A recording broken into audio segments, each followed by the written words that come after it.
Recognize a person in the video, but your eyes can deceive you even about your own child. Yeah, that's really true. And tonight, we actually show you a stunning local case that will make you scratch your head a little bit and wonder if what you just saw was indeed real. And it also illuminates what prosecutors say is a real problem. Eyewitness accounts. They say they're so unreliable, they may just be the worst kind of evidence. In 2010, he held up multiple tri-state banks, and the surveillance video hit probably every newscast in Cincinnati. It's something you would see in a Hollywood movie. I don't think any of us has seen anybody do anything like this. Talks about killing cops. This is the bank robber. We believe to be an African-American male. Hamilton County prosecutor Joe Dieter says people were convinced they knew this guy. We had it on video. They pointed at the same guy, the same house. They were sure it was this man. Put out a Crime Stoppers tip, and we got about 5 or 6, 7 phone calls. I know that guy. He lives on this street. He lives in this particular house. And when the detectives went to that house, they knocked on the door. His mom answered it. She said, "I know why you're here. I just saw on television my son robbing a bank."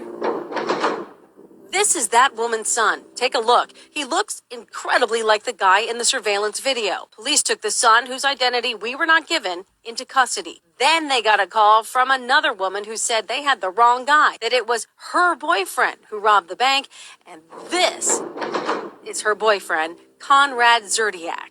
Actual perpetrator was white as could be. He had bought a theatrical mask from Beverly Hills, which cost a few $1,000s. And it's very lifelike, and he had it on, and it looks like the guy they called Crime Stoppers about. I mean, his mom said. His mother said it.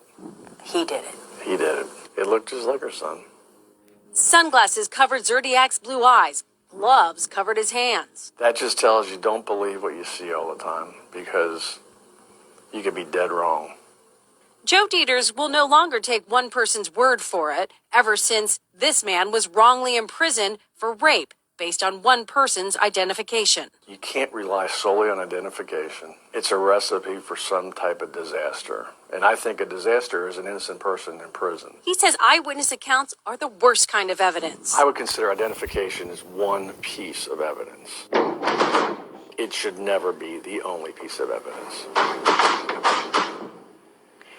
Conrad Zerdiak will be in prison for that robbery and other robberies until 2035. And we want to show you something. The prosecutor let us borrow this. This is the mask used in that crime. It has been sitting at my desk now for about a week, freaking everyone out. The whole newsroom's been yeah, I talking mean, about it's really, it's unbelievably lifelike. And the poor guy who just happened to look like it did nothing wrong. Right. Absolutely nothing wrong. But this thing, you can look him up. You can buy them out several $100s, thousands of dollars. And there are several cases actually across the country where it is thought that people are using these types of masks, Hollywood masks, to get away with crimes. Yeah, it's absolutely. really I'll remarkable. attest to the creepy part. I'll It tell you does. that. Sure